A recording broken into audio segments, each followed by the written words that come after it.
Hola, bienvenidos a un nuevo video de Salud es Educación. El día de hoy mis compañeros de enfermería han preparado un video educativo de los trastornos de la hemostasia. Buenos días a todos. Hoy les vamos a hablar sobre los trastornos de la hemostasia. Vamos a empezar definiendo qué es la hemostasia. Bueno, la hemostasia es un proceso ordenado y tiene por objetivo detener una hemorragia. Tiene tres etapas: la constricción vascular, la formación de un tapón plaquetario y la coagulación sanguínea. A continuación les vamos a explicar las etapas. La primera etapa es la constricción vascular. Nosotros sabemos que los vasos sanguíneos están rodeados por un endotelio y células musculares, ¿cierto? Cuando hay una lesión, el endotelio se rompe y las fibras musculares generan constricción para disminuir el flujo sanguíneo. ¿Ya? Se libera endotelina por parte del endotelio que genera vasoconstricción, serotonina que también ayuda a la vasoconstricción y tromboxano para así reducir el flujo sanguíneo. Posteriormente a eso, se tiene que formar el tapón plaquetario. El tapón plaquetario comienza a formarse cuando las plaquetas entran en contacto con la pared que se encuentra lesionada. Para entender un poco este proceso, tenemos que recordar la estructura de las plaquetas. Nosotros sabemos que las plaquetas están formadas por los megacariocitos, son fragmentos de megacariocitos. Y la trombopoietina es la hormona que se encarga de la proliferación de los megacariocitos. Entonces, las plaquetas en su estructura presentan distintas estructuras para la redundancia. En su membrana presentan unas glucoproteínas de adhesión que van a ayudar a cuando las plaquetas se tengan que juntar para formar el tapón. También tiene mitocondrias que se van a encargar de producir ADP y ATP, también en función de formar el tapón. El tromboxano, que también tiene la misma función, y tiene gránulos alfa y gránulos densos. De los gránulos alfa, lo importante que recuerden es que se secreta selectina P, que la vamos a mencionar más adelante. Y los gránulos densos también tienen serotonina, que es un vasoconstrictor. Entonces, entendiendo la estructura de las plaquetas, vamos a ver cómo se forma el tapón. El endotelio, aparte de liberar endotelina, libera un factor de von Willebrand, que es importante en la lesión plaquetaria. Se libera este factor y este factor se va a unir al colágeno que queda expuesto en la lesión. Entonces se une el factor y las plaquetas se van a adherir a ese factor. Cuando las plaquetas se unen, las mismas plaquetas van a liberar lo que es ADP y tromboxano para que se agreguen más plaquetas. Entonces como que van a llamar y llamar plaquetas para formar este tapón. Ese es el tapón plaquetario primario. Está formado solo por plaquetas más el factor. El tercer paso es la coagulación sanguínea. ¿Ya? La coagulación sanguínea, lo importante que quiero que entiendan aquí que es una cascada. No es solo un factor que va a desencadenar la coagulación. Me explico. Esta cascada quiere decir que un factor va a activar a otro factor y así. Este es un mecanismo de protección porque si se activa un factor no significa que se va a activar la coagulación. Se necesitan de varios factores.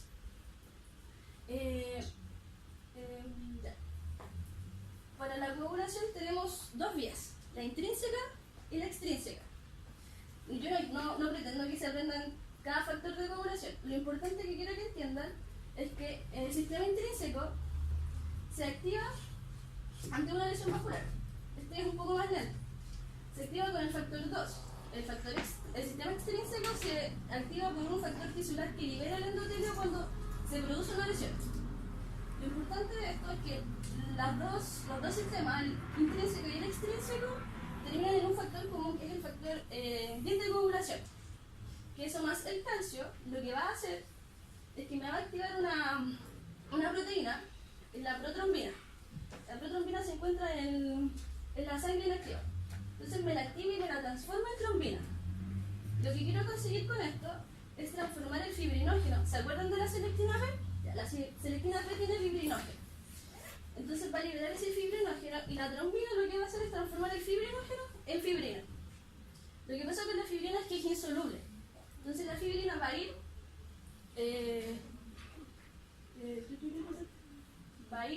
acá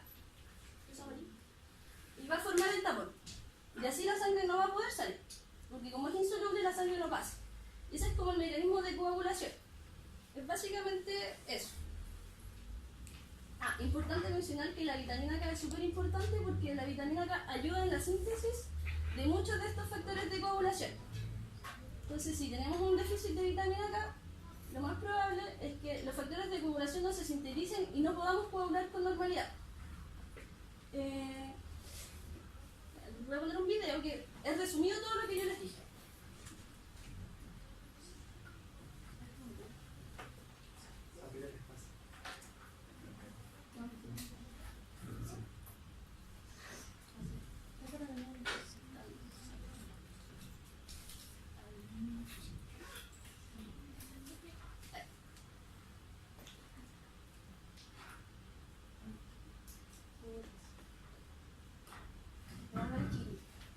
Entonces eso es cuando no hay lesión en el endotelio.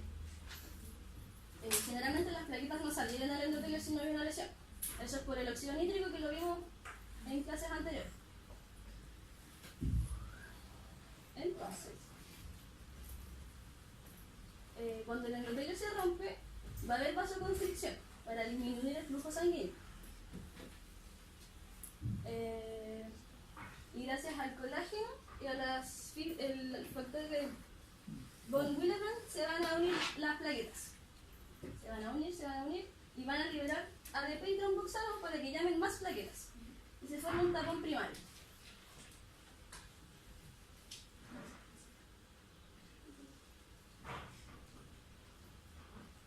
Posteriormente a eso se va a formar la fibrina, como yo les dije, con la cascada de coagulación. La vía extrínseca y la vía intrínseca.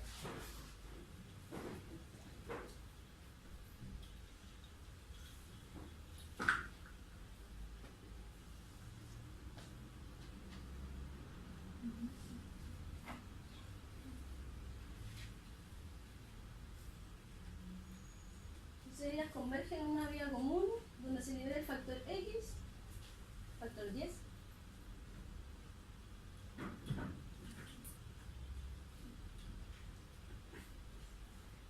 que me va a transformar la protrombina en trombina para poder transformar el fibrinógeno en fibrina. Y básicamente ese sería el proceso para formar el tapón plaquetario. Gracias.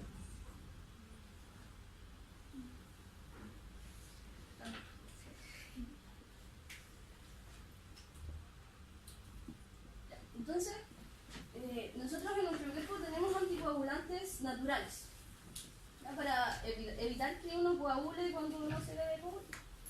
Tenemos el antitrombina 3, que lo que va a hacer es que va a inactivar a los factores de coagulación y a la trombina, para que no se produzca la transformación de trombina en fibrinógeno y fibrina. La proteína C lo que va a hacer es que también va a inactivar factores de coagulación, específicamente el zinc. La proteína S, que es otra proteína, lo que va a hacer es que va a aumentar la acción de la proteína C para que se inactive el factor número 5. La plasmina lo que va a hacer es que va a degradar la fibrina para que se rompa el coágulo. Y la heparina lo que va a hacer es que se va a ayudar a la antitrombina a inactivar más factores de coagulación. Básicamente es para inhibir la coagulación. Entonces, nosotros sabemos que el coágulo no se puede quedar por siempre ahí. Entonces, después el coágulo se disuelve. ¿Y cómo se disuelve? A través de un proceso que se llama fibrinólisis. Básicamente este proceso consiste en que hay una proenzima llamada plasminógeno que va a activarse y se va a transformar en su forma activa, que es la plasmina. La plasmina lo que va a hacer es degradar la fibrina. Entonces se va a romper el coágulo y así se disuelve. Ya. Nosotros tenemos trastornos de la hemostasia. Entonces, el primer trastorno que quiero comentarles es la hipercoagulabilidad. La hipercoagulabilidad lo que nos dice que es una forma exagerada de la hemostasia. Predispone a la trombosis y a la oclusión de los vasos sanguíneos. Normalmente, nuestro organismo funciona a través de un sistema de retroalimentación negativa. O sea, cuando el recuento plaquetario es bajo, la trombopoyetina va a decir, tengo pocas plaquetas, tengo que producir más. Entonces, ¿qué va a hacer? Se va a unir a los megacariocitos para proliferar y generar más plaquetas. En cambio, cuando el recuento plaquetario es alto, la trombopoyetina va a decir, no, tenemos muchas, así que voy a dejar de estar disponible y no me voy a unir a los macrófagos para no generar proliferación y formación de plaquetas. Ese es como el sistema de retroalimentación negativo con el que funciona el proceso de la mutación. Entonces, nosotros tenemos trombocitosis primaria, que es un aumento en el recuento de las plaquetas, y la secundaria. La primaria se produce porque hay un trastorno en las células madres hematopoyéticas que van a producir los macrófagos, o sea, los megacariocitos. La trombocitosis secundaria es secundaria porque tenemos una patología previa que nos causa que tengamos un aumento en el número de plaquetas. ¿Ya? En relación a una hipercoagulidad por aumento de la actividad coagulante, tenemos trastornos primarios o genéticos y trastornos secundarios o adquiridos. Los primarios o genéticos ocurren porque hay una mutación en un gen específicamente de un factor de coagulación. Entonces, como va a haber un factor de coagulación que va a estar alterado, los mecanismos que van a inhibir a ese factor de coagulación no van a existir. Y los trastornos secundarios se deben, por ejemplo, a una éstasis venosa por reposo prolongado. O sea que me disminuye la circulación venosa. Y ya, y yo le voy a hablar de los trastornos hemorrágicos. Mi compañera le habló de la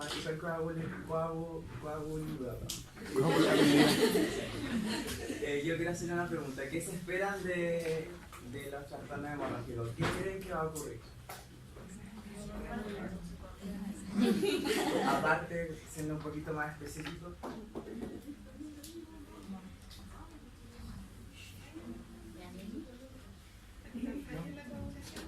Si en el otro se aumentaba la coagulación. Exacto. Bueno, a esta le vamos a llamar trombocitopenias, que va a ser una disminución de las plaquetas en el plasma.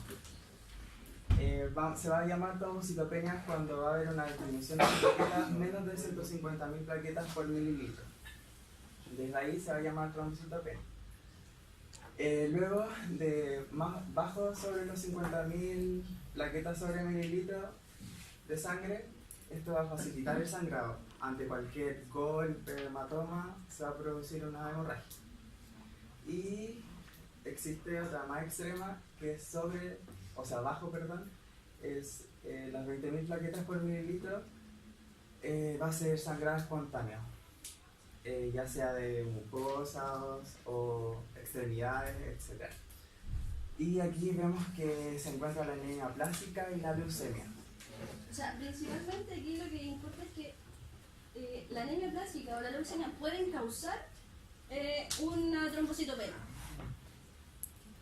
Y también se va a ver afectada porque está la funcionalidad de la médula ósea que produce los megacariocitos, por lo tanto, y los megacariocitos, las plaquetas, y va a desencadenar una trombocitopenia. Bueno, tenemos trombocitopenias inducidas por fármacos, que principalmente los fármacos van a hacer que se produzca una respuesta antígeno-anticuerpo contra la plaqueta, formando complejos inmunes que ocasionan la destrucción de estas plaquetas. Y principalmente vamos a ver que la heparina, como dijo mi compañera, es un anticoagulante que va a producir un cambio de función, por decirlo así, en la plaqueta, lisándola, matándola principalmente. Tenemos la púrpura trombocitopenia inmunitaria, que es producida por la existencia de anticuerpos dirigidos contra antígenos estructurales de las plaquetas, producidos por nuestro mismo organismo. Bueno, los síntomas van a ser púrpuras como las que podemos ver en la imagen, petequias, que son pequeñas hemorragias, como puntitos, no como esta, que son más grandes. Y sangramiento espontáneo de la nariz principalmente, pero también puede ser en la boca y en otras partes. También presencia de sangre en los vómitos, en las heces, en el tracto digestivo, etc. Bueno, esto lo podemos diagnosticar con una prueba de anticuerpos, pero no se utiliza mucho ya que es poco específica, porque puede estar dirigida a otras plaquetas igual, que no van a estar como con este anticuerpo. Y el tratamiento principalmente consiste en corticosteroides, globulina inmune intravenosa, que esta es costosa y tiene una duración poca. Y muchas personas también se sienten bien sin tratamiento, porque no produce un malestar tan drástico, por decirlo así. Bueno, también tenemos los trastornos de la coagulación que son hereditarios, y aquí vamos a ver que la principal es la enfermedad de von Willebrand, que es una deficiencia cualitativa y cuantitativa del factor von Willebrand, que era producida por el endotelio, como vimos anteriormente, debido a una mutación en el brazo corto del cromosoma 12. Va a haber tres tipos de esta enfermedad. El tipo 1, que vamos a ver que hay bajos niveles del factor von Willebrand, pero aún así es la más leve y presenta la mayor prevalencia de casos, con un 70%. El tipo 2 es que el factor von Willebrand está, pero no actúa bien, o no actúa. Presenta el 25% de los casos y presenta una hemorragia leve a moderada. Y la tipo 3, que ya es la más grave, que son niveles bajos extremos del factor von Willebrand, que pueden llegar a ser hasta indetectables. Y esto ya es una hemorragia grave que puede poner en peligro la vida de la persona. Y bueno, como sabíamos anteriormente, el factor von Willebrand actúa como transportador del factor 8, estabilizándolo y prolongando la vida media. También promueve la adhesión y la agregación plaquetaria y su unión al colágeno en los lugares de endotelial. Por eso es que se va a producir esta hemorragia. Bueno, y los síntomas son muy similares en todas las enfermedades. Produce una hemorragia espontánea, nasal, bucal o del tubo digestivo, flujo menstrual excesivo y tiempo de hemorragia prolongado. Bueno, para el diagnóstico se deben tener en cuenta tres factores: la disminución de la actividad del factor von Willebrand, clínica hemorrágica y historia familiar. Principalmente esta enfermedad se diagnostica cuando una persona, ante una intervención quirúrgica o extracción del hospital, se produce una hemorragia muy prolongada.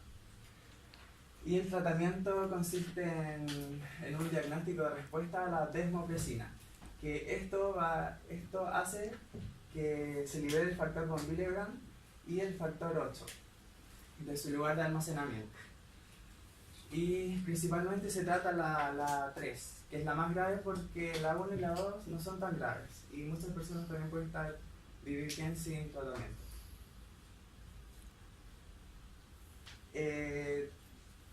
Trastornos de la coagulación hereditarios. Vamos a encontrar la hemofilia A y B, en donde se van a producir cantidades insuficientes y defectuosas del factor 8 y del 9. Aquí podemos ver que cuando hay déficit del factor 8 va a ser hemofilia A y del factor 9 va a ser hemofilia B. También hay tres tipos, que está la leve, que principalmente se presenta en adultos, la moderada y la grave, que generalmente se diagnostica en niños. Los síntomas son hemorragia en tejidos blandos y articulaciones. La hemorragia en los tejidos va a causar una inflamación de esta y dolor agudo e hinchazón.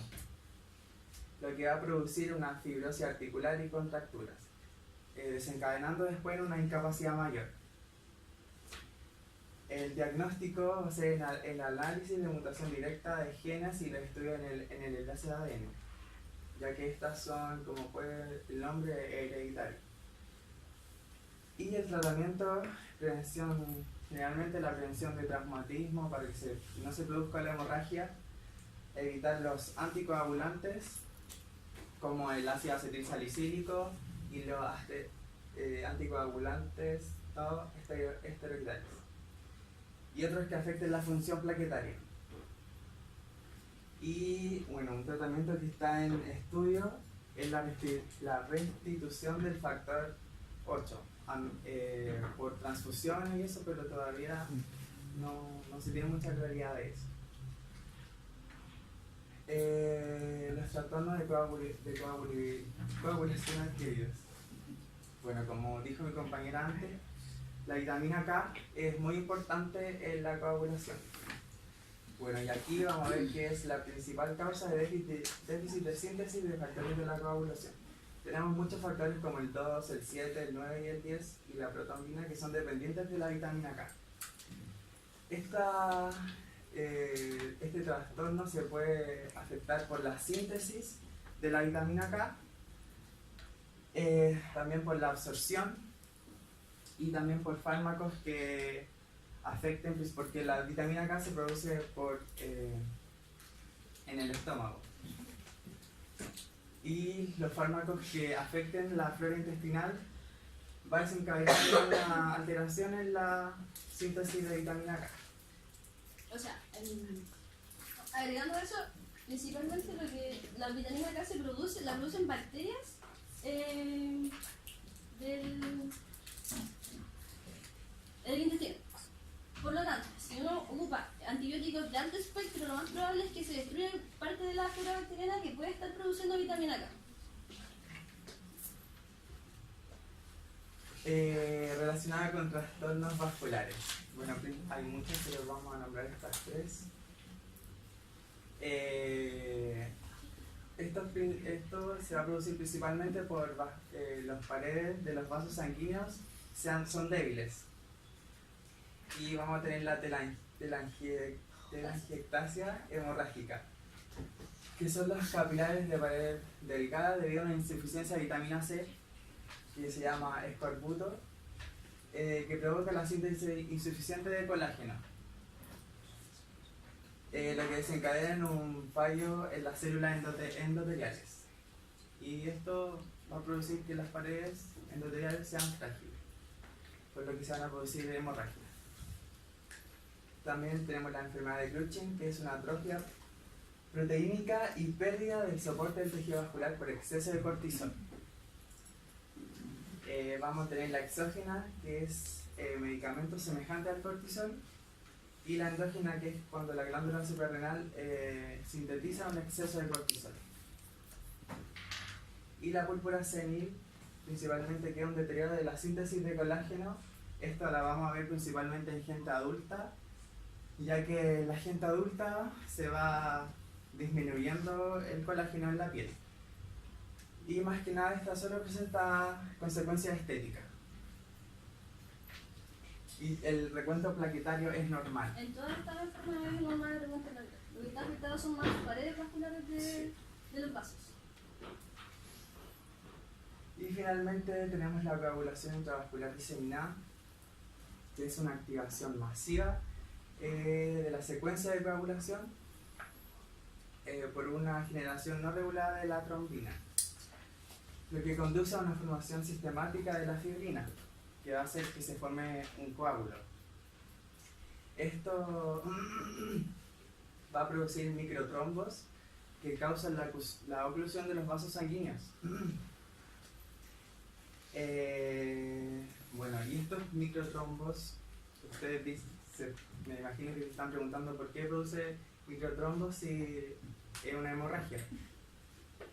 Bueno, estos microtrombos consumen mucho las plaquetas, por decirlo así, necesitan gran cantidad de estas para formar este microtrombo.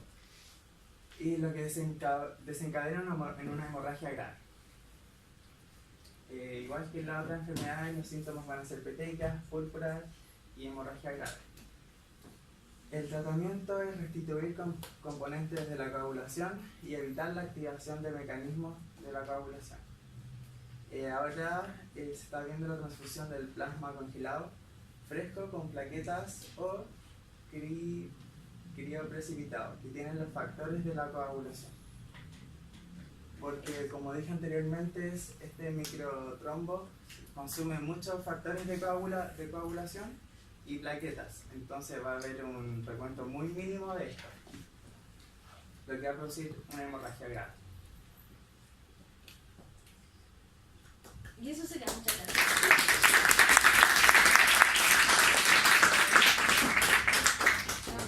Chao.